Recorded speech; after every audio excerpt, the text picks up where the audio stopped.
الحمدللہ صد الحمدللہ کہ اپنے پیر و مرشد کے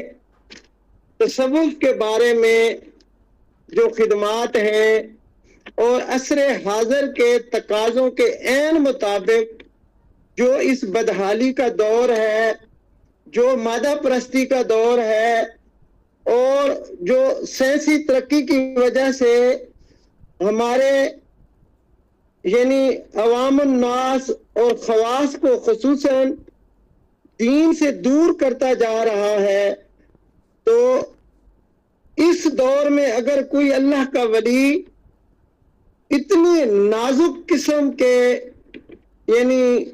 ٹاپک کو ٹچ کرتا ہے اور اس کے بارے میں قرآن، حدیث اور اسلاف کی تعلیمات کی روشنی میں اس کنسپٹ کو کلیئر کرتا ہے، تو میں کہتا ہوں یہ بہت بڑی خدمت ہے دین متین کی۔ تصوف کے بارے میں جو سب سے بڑی تعریف سمجھتا ہوں وہ سیدنا علی حجویری رحمت اللہ علیہ نے اپنی مشہور و معروف کتاب مکاشفۃ القلوب میں حضرت جنید بغدادی علیہ رحمہ کے ارشاد کے مطابق بیان کی ہے، اور انہوں نے فرمایا ہے کہ تصوف ان 8 چیزوں کا مجموعہ ہے، اور یہ 8 جو نکتے ہیں یہ تمام انبیاء علیہ الصلاۃ والسلام کی خصوصی وصف ہے۔ مثلا نمبر 1 تصوف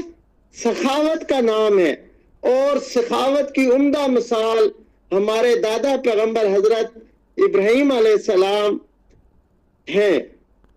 پھر دوسرا وصف جو ہے تصوف کا وہ رضا ہے، اس کی مثال حضرت اسماعیل علیہ السلام سے لی جا سکتی ہے۔ تیسری چیز جو ہے وہ صبر ہے، یہ حضرت ایوب علیہ السلام سے منسوب ہے۔ چوتھی چیز اشارہ ہے جو حضرت زکریا علیہ السلام سے ہے۔ پانچویں چیز غربت ہے جو پیغمبر خدا حضرت یحییٰ علیہ السلام سے ہے، جو اپنی مخلوق اور اپنی امت میں رہ کے غریب تھے، مسافر تھے۔ پھر پانچویں چیز گدڑی ہے جو حضرت موسیٰ علیہ السلام نے سب سے پہلے وہ لباس اختیار کیا۔ چھٹی چیز ساتویں چیز جو وہ سیاحت ہے جو حضرت عیسیٰ علیہ السلام نے اختیار کی۔ ساری زندگی ایک کاسا اور ایک وہ اپنا کارپیٹ سا لے کے پھرتے رہے۔ پھر آخری جو ممتاز ہے وہ فقر ہے، اور وہ محسن کائنات حضرت محمد صلی اللہ علیہ وسلم کی ذات اقدس سے ہمیں ملتا ہے۔ تو المختصر کہ اتنی عظیم و شان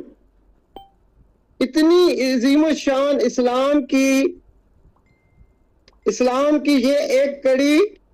اسلام کا یہ ایک وصف ہے تصوف، جس کو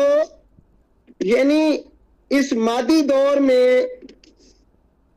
بیان کرنا اتنا آسان نہیں ہے، یا اس پر عمل کر کے دکھانا، عملی نمونہ بن کے دکھانا آسان نہیں ہے۔ تو میں اب حضرت پیر سید نصیر الدین شاہ نصیر علیہ رحمہ کی جو تصوف کے بارے میں عصر حاضر میں خدمات ہیں وہ بیان کرنے چلا ہوں۔ دراصل تصوف اسلام کی روحانی تعلیمات کا وہ دریا ہے جو دلوں کو پاکیزگی، محبت، برداشت، اللہ کی قربت سے روشن کرتا ہے۔ برصغیر پاک و ہند میں اس نورانی نظام کو عام کرنے میں بزرگان دین اور اولیاء کرام کا کلیدی کردار رہا ہے۔ انہی روشن ہستیوں میں ایک عظیم نام عصر حاضر میں پیر سید نصیر الدین شاہ نصیر علیہ رحمہ کا ہے، جنہوں نے نہ صرف خانقاہی نظام کو زندہ رکھا بلکہ جدید دور کے تقاضوں کے مطابق تصوف کی تعلیم کو عوام کے دلوں تک پہنچایا۔ آپ قادریہ سلسلہ کے عظیم روحانی پیشوا حضرت پیر مہر علی شاہ گولڑوی علیہ رحمہ کے خانوادے سے تعلق رکھتے ہیں، خاص نسبت ہے، آپ کا سلسلہ نسب بھی علمی، روحانی اور فکری عظمت کا حامل تھا۔ آپ نے اپنے دادا پیر سید غلام محی الدین المعروف بابو جی علیہ رحمہ سے باقاعدہ روحانی تربیت حاصل کی اور کم عمری میں ہی علمی و ادبی میدان میں اپنے جوہر دکھائے، بلکہ قبلہ بابو جی علیہ رحمہ کہتے تھے کہ یہ میرے والد محترم کی ایک نشانی ہے۔ پیر نصیر الدین نصیر ایک بلند پایا عالم، محقق، مفسر، شاعر بھی تھے۔ آپ کا جو یعنی شاعرانہ مزاج اور آپ کا شاعرانہ جو لیول تھا کہ عمر خیام نے آخری عمر میں جا کے فارسی میں رباعیات اور بڑا یعنی کام کیا، لیکن یہ نصیر الدین شاہ نصیر علیہ رحمہ کا وصف ہے کہ آپ نے جوانی میں رباعیات لکھی اور قم یونیورسٹی میں باقاعدہ ان کو ایڈمائر بھی کیا گیا، ان پر کام بھی ہو رہا ہے الحمدللہ۔ تو اسی طرح پیر نصیر الدین نصیر ایک قادر کلام صوفی شاعر تھے۔ آپ کا تمام کلام چاہے وہ اردو میں ہو، چاہے پنجابی میں، چاہے فارسی میں یا عربی میں ہو، ان کے کلام کی روح قرآن، حدیث اور آپ صلی اللہ علیہ وسلم کی ذات اقدس سے عشق، محبت اور بزرگوں اور اسلاف کی تعلیمات کا مظہر ہوتا ہے۔ قربان جاؤں، آپ تمام فرقہ بندیوں سے بالا ہو کر، آپ تمام مادی غلاظتوں سے ہٹ کر روحانی غذا کا سبب بناتے ہیں اپنے کلام کو۔ آپ نے پاکستان سے باہر بھی تصوف کے پیغام کو عام کیا، یورپ، امریکہ، مشرق وسطیٰ اور دیگر ممالک میں اپنے مریدین کے ذریعے آپ نے روحانیت کا علم پھیلایا۔ وہ جدید تعلیم یافتہ طبقے کو بھی تصوف سے روشناس کرانے میں کامیاب رہے۔ اس میں آپ کی گوناگو محنت، آپ نے شام، لبنان، اردن اور مصر جہاں پہ بڑے بڑے علماء کرام، بڑے بڑے جو ہے اولیاء کرام موجود ہیں اور ان کی تصانیف موجود ہیں، نہ صرف وہاں پہ ان سے کسب کیا بلکہ وہ کتابیں وہاں سے لے کر اپنا یعنی مکتب میں لے آئے اور آپ دن رات ان کا مطالعہ بھی کرتے تھے۔ اور قربان دوں، آپ کی زندگی کا زیادہ ٹائم جو ہے تصنیف، تدریس میں گزرا ہے۔ پیر نصیر الدین نصیر رحمت اللہ علیہ کا شمار ان عظیم شخصیات میں ہوتا ہے جنہوں نے اسلام کی روحانی بنیاد کو مضبوط کیا، دلوں میں اللہ کا خوف اور محبت جاگزین کی، صوفیانہ طرز زندگی کو نہایت خوبصورتی سے عام کیا۔ آج بھی ان کی تعلیمات ہمارے لیے آپ کو ہر طرح کے پہلو سے، ہر طرح کے یعنی میدان میں ملتی ہیں، اور آپ حیران ہوتے ہوں گے کہ عام علماء، عام جو ہے گفتگو سے ہٹ کر، اس ڈگر سے ہٹ کر آپ نے بڑے کھلے ڈلے انداز میں پیش کیا۔ پیر نصیر الدین شاہ صاحب خود کہتے ہیں کہ میں خانقاہی نظام کا خانوادہ ہوں، لیکن میں نے اس نظام سے بھی ہٹ کر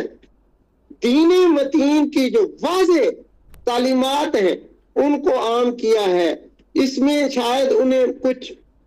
رکاوٹوں کا سامنا بھی کرنا پڑا، تمام مکاتب فکر سے بھی کبھی کبھی ان کی ذات پہ مختلف قسم کے اعتراض اٹھائے گئے، لیکن پیر نصیر الدین شاہ صاحب کی مثال وہی تھی کہ جس طرح مارکس ہیگل نے کہا کہ ہیرو جب ذات باری تعالیٰ ہیرو کو پیدا کرتی ہے تو اس کے سینے میں ایک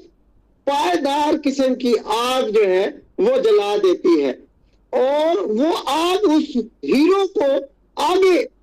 اور آگے جانے کے لیے مجبور کرتی ہے۔ اس کے لیے اسے ارد گرد سے مخالفتوں کا جو سامنا کرنا پڑتا ہے اس کی پرواہ نہیں ہوتی۔ تو پیر صاحب ایک زندہ مثال تھے۔ پھر آپ حسنی سید تھے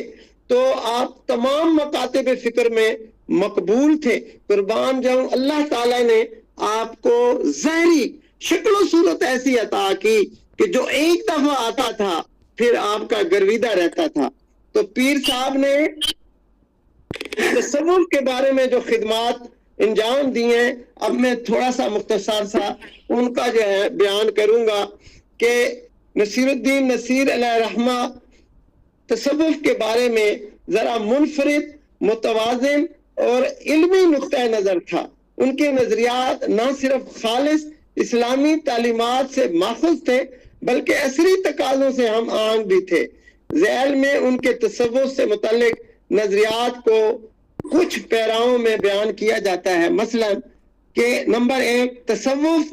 کا ماخذ قرآن و سنت ہے۔ پیر صاحب بہت بڑے قاری اور مختلف لہجوں میں عوام الناس کو سناتے بھی تھے قرآن، اور قرآن کی تفسیر اس طرح بیان کرتے تھے کہ شاید برِ صغیر پاک و ہند میں کوئی اس طرح بیان کرے۔ پیر صاحب کا بنیادی موقف یہ تھا کہ حقیقی تصوف قرآن و سنت کے دائرے میں رہ کر اپنایا جائے۔ ان کے نزدیک تصوف اسلام کا روحانی پہلو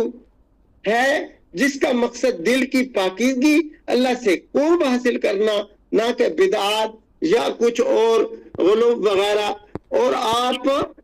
اکثر اپنی تقاریر میں، ہم آپ کی مجلس میں بھی جب بیٹھتے تھے تو آپ رد کرتے تھے ایسی چیزوں کو جو دین متین سے ہٹ کر لوگوں نے گھڑ لی ہیں۔ قربان جاؤں۔ اس کے بعد دوسرا نمبر آتا ہے کہ پیر صاحب ہمیشہ فرمایا کرتے تھے شریعت کے بغیر طریقت کچھ نہیں ہے۔ مثلا آپ کے پاس مریدین آتے تھے دعاؤں کے لیے تو ذرا ہٹ کے دعا کا انداز ہوتا تھا۔ ایک والد آیا اپنے بیٹے کے لیے دعا کراتا ہے کہ پیر صاحب آپ دعا کریں، یہ تعلیم حاصل کرے، تو پیر صاحب نے کہا، آپ صلی اللہ علیہ وسلم کی حدیث پیش کی کہ والد کی دعا پیغمبر کی دعا کے برابر ہے، تو خود کیوں نہیں کرتا، میں کون ہوتا ہوں؟ تو اس طرح آپ نے ساتھ ساتھ فقہ اور قرآن و حدیث کی تعلیم بھی ساتھ ساتھ لوگوں کو دیتے گئے۔ آپ فرماتے ہیں کہ سچا ولی وہ ہے جو عاجز ہے۔ پیر صاحب کے مطابق سچا صوفی یا ولی وہی ہے جو تکبر سے پاک ہو اور ہر ایک سے محبت کرے، اپنے اور اللہ کا، یعنی آپ کو اللہ کا بندہ سمجھے، نہ کہ دوسروں پر فوقیت دے۔ ایک ہمارے سامنے آنکھوں دیکھا پیر صاحب کا واقعہ تھا۔ آپ نے جمعہ پڑھایا، جمعہ پڑھانے کے بعد واپس اپنی بیٹھک میں تشریف لے کے جا رہے تھے، میں اب نام نہیں لیتا، نامی گرامی MNA، تو وہ آئے اور پورے بھرے مجمع کو ہٹا کے آپ کے قدموں کے اوپر ہاتھ رکھا، قدم بوسی کی، تو پیر صاحب نے نہایت جلال میں ایک مکہ ان کی کمر میں زوردار مارا اور ان کو پیچھے ہٹایا۔ قربان جاؤں۔ پھر جب آپ مجلس بیٹھک میں جا کے بیٹھے، ہم بھی بیٹھے تھے، تو وہ MNA صاحب آئے تو پیر صاحب نے کہا، دیکھیں آپ عوامی نمائندے ہیں، آپ اگر لوگوں کے سامنے یہ کام کریں گے تو پھر مخلوق کا تو قصور نہیں ہے، نہ کیا کرے۔ یعنی شریعت کے اتنے سچے اور پکے پابند تھے۔ ان کے نظریے کے مطابق صوفی وہ ہے جو مخلوق خدا کی خدمت کرے، خواہ وہ کسی مذہب سے یا قوم سے ہو، وہ لوگوں کے دکھ بانٹے، دل جوڑے، اصلاح معاشرہ کے قائل تھے۔ اب ملا میں اور ایک صوفی میں یہی فرق ہوتا ہے کہ ملا دائرہ لگا دیتا ہے اور اس دائرے سے باہر ہی نہیں نکلتا، جبکہ صوفی ایک افاقی یعنی لیول پہ ہوتا ہے۔ قربان جاؤں۔ پیر نصیر الدین نے ذکر الہی کو روح کی غذا قرار دیا۔ مثلا آپ اپنے مریدین کو، اپنے ارادت مندوں کو، اپنے دوستوں کو تلاوت کر کے سناتے تھے، تلاوت کرنے کا کہتے تھے۔ جب کوئی آپ سے تعویذ دھاگے کے لیے آتا تھا تو آپ قرآن کی آیات کا حوالہ دیتے تھے، اور آپ کا ایک وہ ارشاد میں نے اپنے کانوں سے سنا ہے کہ آپ نے فرمایا کہ جسم کے مثلا گردن میں درد ہے تو آپ فی آناکہم اغلال فہی الی الاذقان، اس طرح کی آیت ہے، وہ آپ پڑھ کے دم کریں، آپ کا ٹھیک ہو جائے گا۔ یعنی قرآنی تعلیمات کو عام کرتے تھے۔ اس کے علاوہ مگر آپ جو ہے ساتھ ہی فکر، علم، شعور، اصلاح کو بھی لازمی جز سمجھا۔ وہ صرف ورد و وظائف کے قائل نہیں تھے بلکہ علم و شعور کے ذریعے بھی روحانی ترقی کو اہم سمجھتے تھے۔ ہم PhD کے مقالے لکھتے ہوئے بھی جا کے پیر صاحب سے یعنی فیض حاصل کرتے تھے۔ وہ تصوف میں انتہا پسندی کے سخت مخالف تھے۔ ان کے بقول تصوف کا راستہ اعتدال، اخلاص، عاجزی کا ہے، نہ کہ کرامات کی نمائش یا خرق عادات اور حرکات کا ہے۔ خود سٹیج پہ کھڑے ہو کے اعلان کرتے تھے میں کچھ بھی نہیں ہوں، اللہ کا اگر فضل ہوتا ہے تو مجھ سے کچھ ادا ہو جاتا ہے، حالانکہ یہ کم لوگوں میں چیزیں ہوتی ہیں۔ آپ پیر صاحب نے تصوف کو جدید تعلیم یافتہ طب کے لیے قابل فہم انداز میں پیش کیا۔ ان کی کتابیں، ان کے خطبات، نعتیہ، عرفانی شاعری مجھے یہاں بیان کرنے کا ٹائم نہیں ہے، ادروائز آپ نے وہ نقطے کھولے ہیں جو فلسفیوں سے حل نہیں ہوئے، جو نکتہ وروں سے کھل نہیں سکے۔ نعتیہ اور عرفانی شاعری آج کے انسان کے دل کو چھوتی ہے۔ آپ پیر نصیر الدین شاہ کی تعلیمات پر اگر یعنی اب آپ پر ایم فل لیول پہ اور پی ایچ ڈی لیول پہ بھی پیر نصیر الدین شاہ صاحب پہ کام ہو رہا ہے۔ آپ اس پرفتن دور میں بھی لوگوں کے دلوں میں علماء بزرگان دین کی قدر و منزلت کو جو ہے بڑھاتے ہیں۔ آپ نے تمام مکاتب فکر کے ان کے یعنی مدارس میں، ان کی مجالس میں جا جا کر انہیں یہ تلقین کرتے تھے۔ مثلا اہل تشیع کے امام بارگاہوں میں جا کے حضرت عائشہ صدیقہ رضی اللہ تعالی عنہا کا قصیدہ پڑھنا، یہ بڑا کمال تھا آپ کا۔ پھر ہمارے تمام مکاتب فکر کے جو حنفی ہیں ان کے ساتھ مل بیٹھنا، ان سے یعنی دین کے بارے میں باتیں کرنا، یہ آپ کا وصف تھا، یہ آپ کی خوبی تھی کہ تمام مکاتب فکر کے بزرگان آپ کے پاس آتے تھے، شاعر حضرات آتے تھے، جبکہ آپ کے دادا کی یہ خوبی تھی کہ علامہ اقبال جیسے مرد کلندر رحمت اللہ علیہ وہ آپ کے سے فیض حاصل کرتے تھے۔ تو اچھا، اس کے بعد تھوڑا سا ایک پہلو ان کا یہ ہے کہ لوگ ان سے اکثر جو ہے نا اختلاف کر جاتے ہیں کہ آپ دین پر سمجھوتا نہیں کرتے تھے، دینی تعلیمات پر سمجھوتا نہیں کرتے تھے، جہاں رد کرنے کی بات آتی تھی ببانگ دول جو ہے وہ سب کے سامنے وہ بات کرتے تھے۔ مثلا اس پرویزی فتنے کو انہوں نے رد کیا، جو یعنی اس نے اس طرح کی عقلی دلیلیں گھڑی کہ جس سے علماء، جس سے صوفیاء کی شان میں کمی پیدا ہو، تو آپ نے اس کا رد کیا اور باقاعدہ جواب دیا اس کا۔ اسی طرح کچھ مکاتب فکر کے جو تصوف کے بارے میں غلط خیالات تھے، آپ نے اس کو بھی رد کیا ہے۔ اور ایک بات، اور دوسری بات، فقر کی یہ حالت تھی کہ قربان جاؤں، کسی بزرگ نے کہا کہ جب جیب بھری ہو تو ہاتھ پھیلانا کیا، نگاہیں وہ عشق رسول سے تر ہوں تو ادھر ادھر دیکھنا کیا۔ یہ پیر نصیر الدین شاہ صاحب کا وصف تھا، یہ آپ کی اعلیٰ خوبی تھی، اور آج کی محفل میں میں نے خود بھی دیکھا ہے، اور بڑے بڑے یعنی علماء، بڑے بڑے صوفیاء، بڑے بڑے سائنسی محقق، جن میں بڑے بڑے سرجن، ڈاکٹر، ایک میں زندہ مثال دوں گا، ہمارے جو صدر مجلس بھی ہیں ڈاکٹر محمد فرید جو نیورو سرجن ہیں، پاکستان کے چوٹی کے سرجن ہیں، قربان جاؤں، جن کا بچپن بھی پیر صاحب کے فیضان نظر سے، جوانی بھی پیر صاحب کے فیضان نظر سے، اور آج آپ دیکھیں کہ یہ ایک سائنس کی دنیا کا شہزادہ دین کی خدمت بھی کر رہا ہے، اور جب بولتا ہے تو لوگوں کی بولتی بند ہو جاتی ہے۔ قربان جاؤں، ایک زندہ مثال یعنی ہمارے سامنے یہ ہے۔ اس کے علاوہ آپ نے نعتیہ کلام میں جو ہے اس میں نعت خوانوں کی تربیت کی، آپ نمود و نمائش سے منع کرتے تھے، وہ جو ہمارا جو آج کل کا جو یعنی اس جدید دور میں جو پروفیشنل نعت خوان ہیں ان کا رد کرتے تھے، بڑے بڑے نعت خوانوں کو بھرے مجمع میں ڈانٹ دیتے تھے۔ پھر آپ کا ایک عظیم پہلو تھا اس صوفی کا کہ یہ صوفی وہ تھا کہ جب یہ 90s میں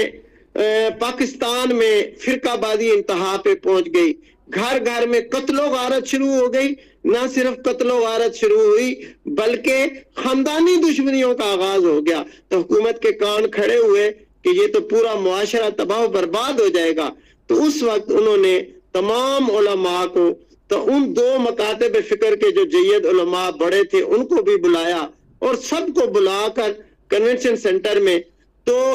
یہ دیکھیں پیر نصیر الدین شاہ صاحب کی کرامت کہہ لیں، ان کی علمی خدمت کہہ لیں، یا ان کی تصوف اور صوفی ہونے کی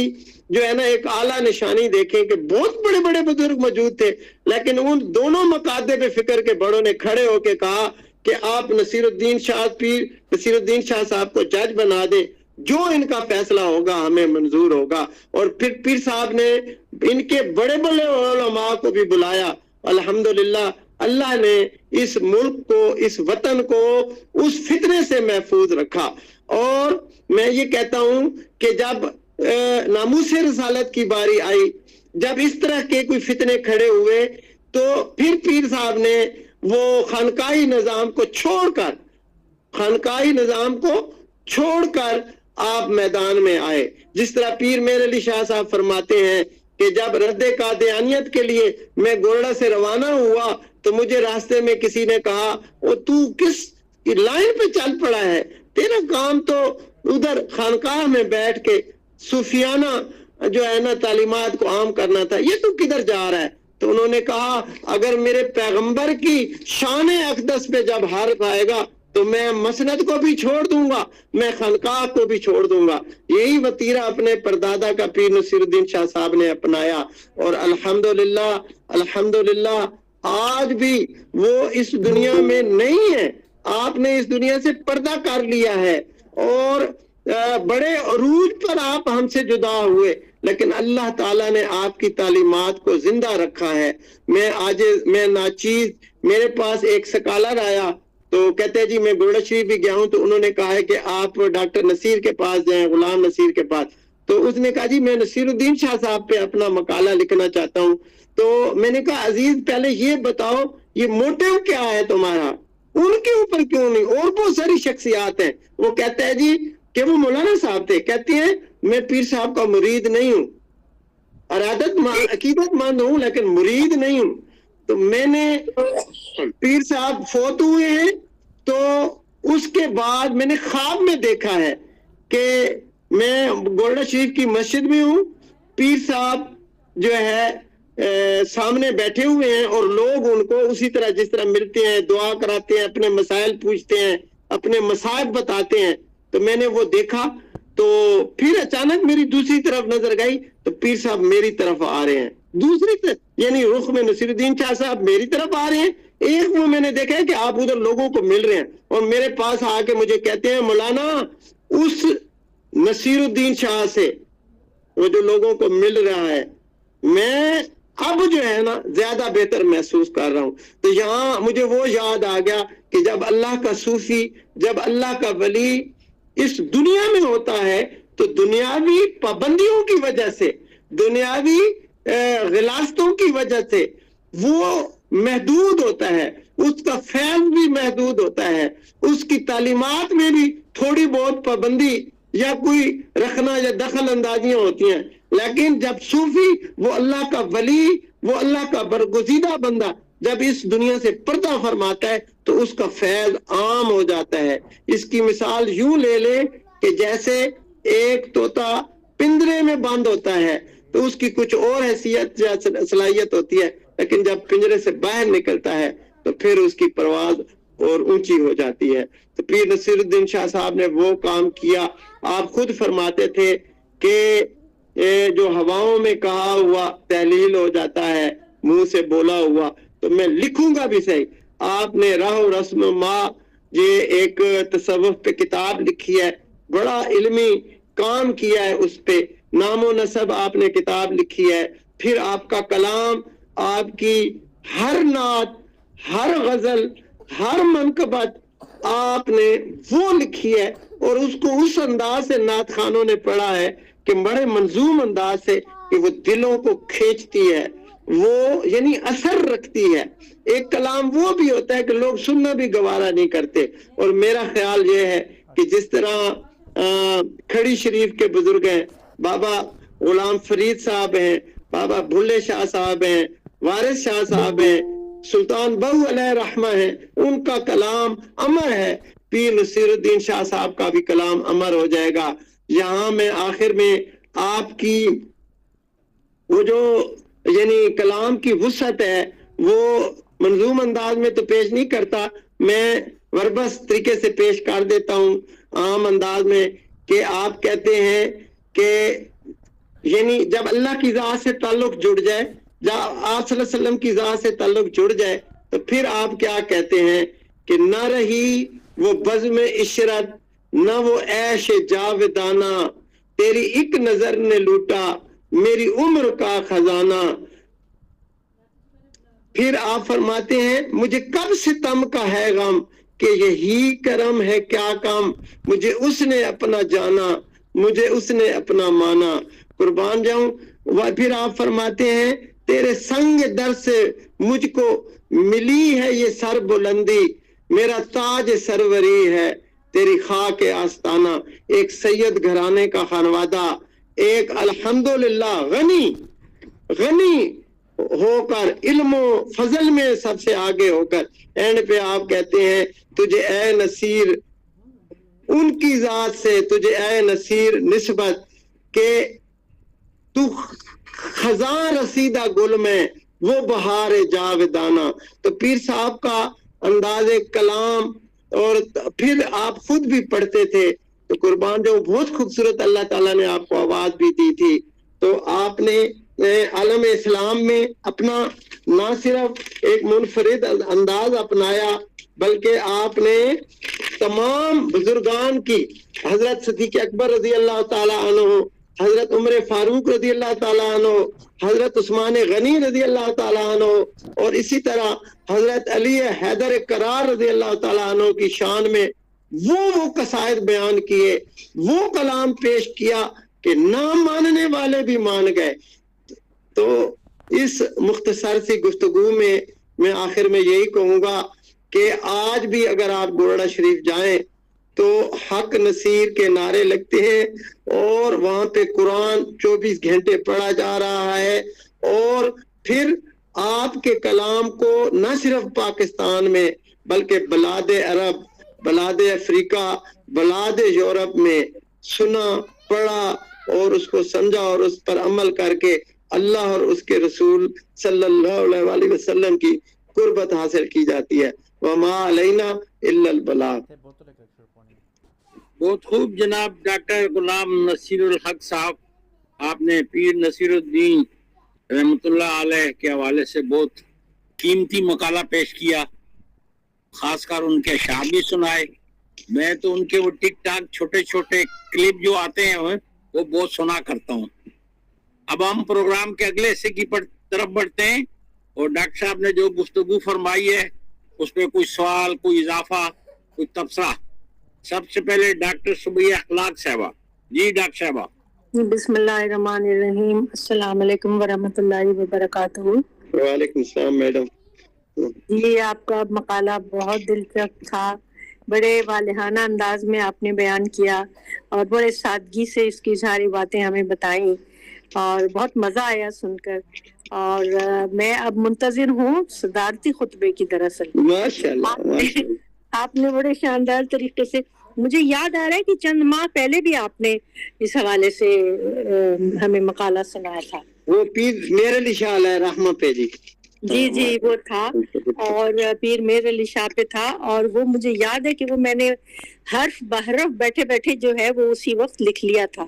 وہی دیکھتے ہی دیکھتے۔ اور پھر اس کے بعد وہ جو نعت اج سکھ متران دی ودھیری ہے، وہ پھر میں نے یوٹیوب سے وہ کر کے وہ لکھی تھی، تو بڑا خوبصورت تجربہ تھا۔ تو آج اس کی یاد تازہ ہو گئی، اور آپ کے یہ والہانہ انداز میں جو آپ نے مقالہ پڑھا بہت مزہ آیا۔ جی میڈم، میں سب کے سامنے اعتراف بھی کرتا ہوں کہ آپ بھی دینی خدمت کر رہی ہیں، آپ کی کتب مجھے ملی ماشاءاللہ، تو میں باقاعدگی سے تھوڑا تھوڑا کر کے پڑھ رہا ہوں، تو ساتھ ان سے افادہ بھی حاصل کر رہا ہوں۔ اللہ آپ کو جزائے خیر دے، اللہ مزید جو ہے نا ہمت طاقت دے دین کی خدمت کی۔ جزاک اللہ میڈم۔ جزاک اللہ، تھینک یو، جیتے رہیں، سلامت رہیں، جزاک اللہ۔ ٹھیک ہو گیا جی، آگے بڑھتے ہیں۔ اور سب سے پہلے تو میں جناب محترم ڈاکٹر یاسر حسین ستی الخیری جس پروگرام کے منتظم ہیں، ان سے کہوں گا کہ وہ اپنا انپٹ دیں، پھر آگے لسٹ کے مطابق چلتا ہوں۔ جی بہت شکریہ جی میر صاحب، اور ڈاکٹر غلام نصیر الحق صاحب، ان کا بہت شکریہ کہ انہوں نے واقعی جس طرح ڈاکٹر صبیہ اخلاق صاحبہ نے فرمایا کہ والیانہ انداز کے ساتھ ان کا تو مرشد خانہ بھی ہے گولڈا شریف سے، اور پیر نصیر الدین نصیر علیہ رحمہ سے ان کی نسبت بھی ہے، لیکن انہوں نے کمال کے جو ہے نا گہرائی کے ساتھ بیان فرمایا. اور واقعی جی پیر نصیر الدین نصیر رحمۃ اللہ علیہ کی جو شخصیت ہے، ماضی قریب میں اگر تصوف میں اجتہاد کی بات کی جائے تو آپ ان کو مجدد کہہ سکتے ہیں کہ تصوف کے اندر جو برائیاں آ گئی تھی اور ہماری خاص کر کے ہندوستانی تہذیب کا کچھ غیر ضروری بوجھ اسلامی تصوف پہ ڈال دیا گیا تھا اس کچھ عرصے میں، تو پیر نصیر الدین نصیر رحمۃ اللہ علیہ نے کمال جو ہے نا حق کے ساتھ، جس طرح حق ہوتا ہے، اور وہ سیف چشتی آئی کہ چشتیوں کی جو وہ تلوار تھی کہ جس نے غیر اسلامی چیزوں کو تصوف سے ہٹانے کے لیے عملی کردار ادا کیا.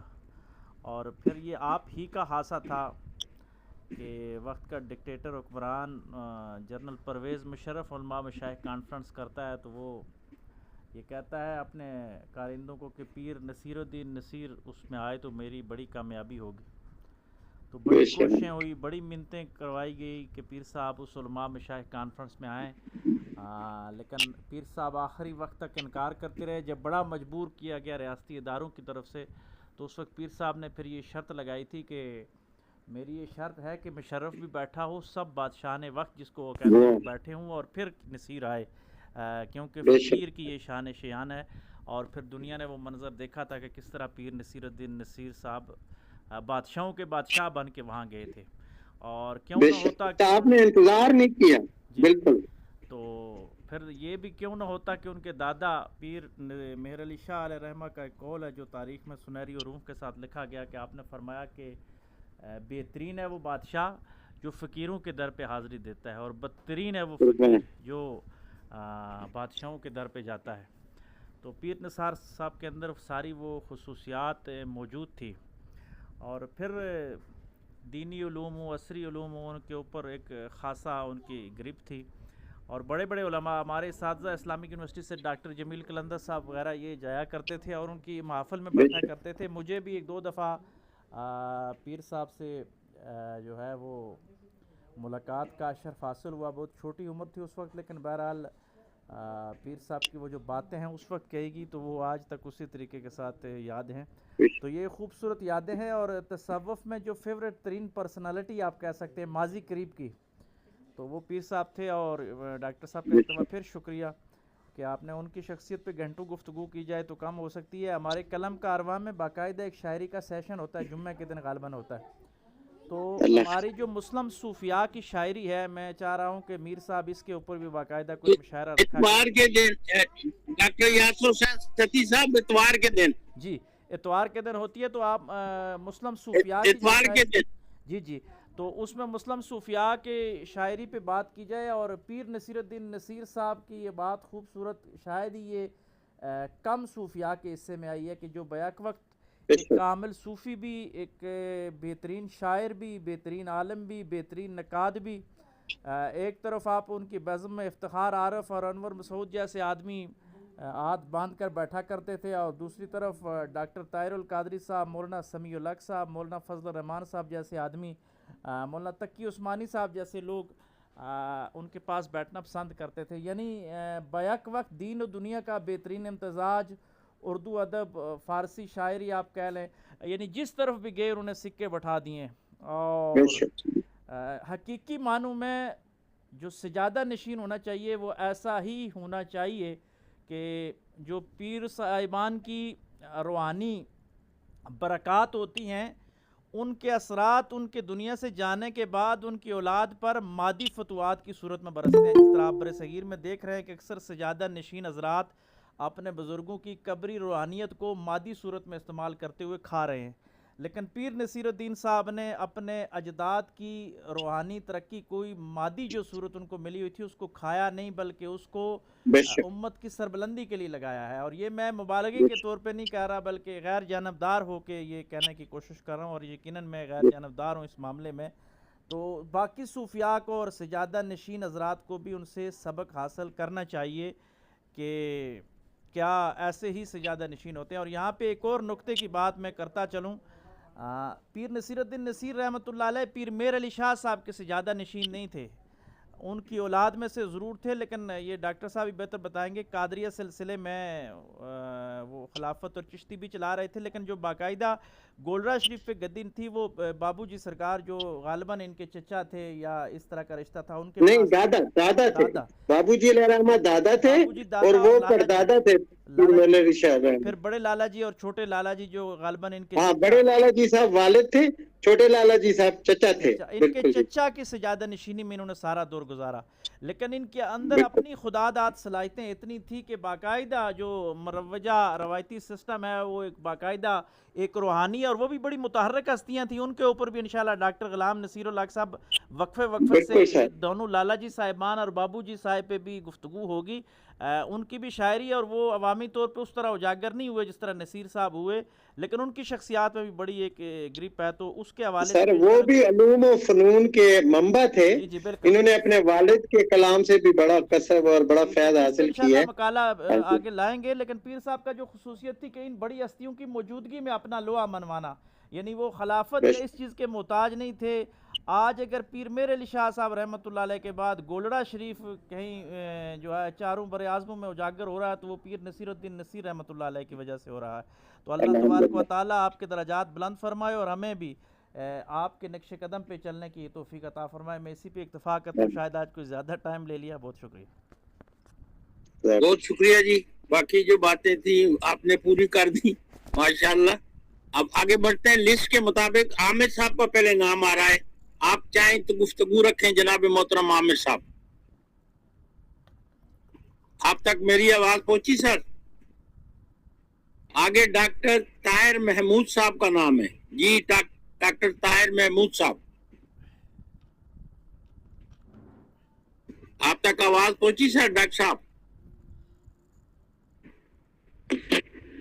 جی فرید الدین مسعود برانی صاحب، جن کو خصوصی ٹیلی فون کر کے میں نے پروگرام میں شامل ہونے کی درخواست کی ہے۔ جی بسم اللہ الرحمن الرحیم۔ میر افسر رحمان صاحب، آپ کی محبت ہے، آپ اس قابل سمجھتے ہیں، دوبارہ میں معذرت خواہ ہوں، تاخیر سے شامل ہوں کیونکہ یہاں بجلی گئی ہوئی تھی تو اینڈ والا سیشن ہی چل رہا تھا، گفتگو اس وقت میں شامل ہوں، ورنہ میں نے ضرور سٹارٹ پہ جوائن کر لینا تھا۔ دوبارہ جتنی بھی میں نے گفتگو سنی ہے ماشاءاللہ صاحب مقالہ نے مکمل محبت سے اور عقیدت سے ان کو خراج تحسین پیش کیا، گو کہ ان کی شخصیت پہ ابھی بہت کچھ اور بھی کہنا باقی ہے، اور میں سمجھتا ہوں کہ وہ ان لوگوں میں سے ہیں کہ جنہوں نے واقعاً تصوف کا حقیقی، حرکی اور انقلابی تصور پیش کیا، اور اس دور میں جو فی زمانہ ایک روحانی روایتی نظام چل رہا ہے اس میں وہ ایک تحول پیدا کیا انہوں نے، اور ایک ان کا عالمانہ رنگ تھا، اور میں نے زیادہ تو یوٹیوب پر ہی ان کو اب سنا جس میں وہ پیران اعظام اور صاحبان مسند و ارشاد کو للکارتے ہیں اور عوام الناس کو باخبر کرتے ہیں کہ اور توحید کا جو رنگ ہے اس کو جماتے ہیں، تو واقعاً ان کی جو للکار ہے وہ ایک بطور مسلح اور ایک اسپرچول ریفارمر جیسے ہوتا ہے، اس طرح وہ سامنے آئے ہیں۔ تو میں بارہ جب اسلام آباد میں سٹارٹ میں پڑھنے کے لیے گیا 94-5 میں، تو اس وقت وہ میریٹ ہوٹل میں کچھ فنکشنز ہوتے تھے جو ڈاکٹر غضنفر مہدی صاحب کرواتے تھے اور پروگرام کوئی روحانی، تو وہاں میں وہاں پہ پیر صاحب مانکی شریف آتے تھے اور پیر صاحب نقیب الرحمان عیدگاہ شریف والے، تو میں وہاں ایسی وہ نشست پہ بیٹھتا تھا کہ وہاں جو سامنے کوریڈور ہے میریٹ ہوٹل میں، اس میں پیران اعظام اپنے مریدوں کے ساتھ آتے تھے، لیکن جب یہ آتے تھے نصیر الدین نصیر صاحب تو ان کا انداز ایسے ہی تھا جیسے کوئی مرد کلندر جو ہے سبحان اللہ، کسی کوئی دربار، بڑے بڑے وہ وزیر مشیر وہاں اسٹیج پر بیٹھے ہوتے تھے، اور پھر جب ان خطاب کا جو ایک دبنگ انداز، جس کو میں کہتا ہوں کہ یہ ایک اسپیل باؤنڈ اسپیکر جیسے ہوتا ہے کہ وہ جو سامعین کا مجمع ہے وہ پتہ نہیں کیا اسم اعظم پڑھ کر پھونکتے تھے کہ وہ دم بخود آدھا پونا گھنٹہ لوگ سمجھ نہیں کیا ہو رہا ہے، اور وہ ان کی مٹھی ہوتی تھی ہر چیز۔ آخری جو میں نے ان کی گفتگو سنی تھی وہ انہوں نے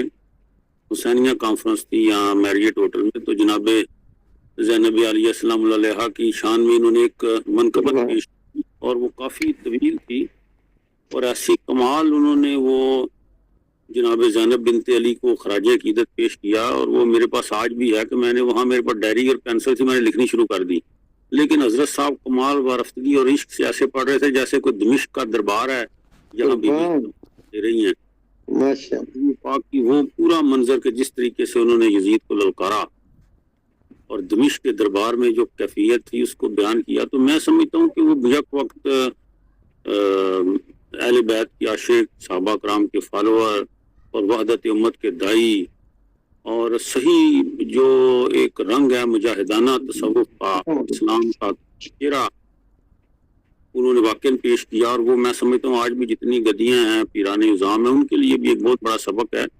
کہ وہ چلی جائے شہبانیت کے ایک تصور سے نکلیں۔ ان کے بارے میں کہا جا سکتا ہے کہ وہ اقبال نے کہا نکل کر خانقاہوں سے ادا کر رسم شبیری، تو واقعاً انہوں نے رسم شبیری ہی نبھائی اور ہر جگہ انہوں نے آواز حق بلند کی، اور جس کو اقبال کا ایک شعر ہے کہ یہ جو مرد حق اپنے دیے جلا رہا ہے اس کا انداز ہے حسن، واقعاً وہ بغیر کسی لومت و لائم کے جس انداز سے اپنوں کو بیگانوں کو للکارا اور ایک خط مستقیم پر رکھ کر انہوں نے چیزوں کو درست کیا، یہ بہت بڑی بات ہے۔ قائد بادشاہ نے ان کو ریفائن کیا، ان کو مسترد کیا یہ، اور روحانی نظام کے اندر ایک پیوریفیکیشن جو ہے وہ پیش کی۔ تو بہرحال یہ ان کے قریب جو بیٹھنے والے ہیں، ہم بس یہ سمجھتے ہیں کہ ہمیں اتنا شعور نہیں تھا، ورنہ ان پر جا کر قدموں بیٹھتے، بس وہ کانفرنسوں میں ان کو سنتے رہے، اور یہی ہمارا ساسا ہے ان کی محبت۔ اور بس پھر وہ آخری منظر ان کا کسی نے وہ یوٹیوب پر دکھایا جب ان کا جنازہ تھا، تو وہ جنازہ بھی قابل دید تھا، اور وہ جو جنازے پہ کلام جو پڑھا گیا وہ بھی شاید ان کا ہی تھا، انہیں کا تھا، وہ میرا غم گسار چلا گیا، بالکل سر،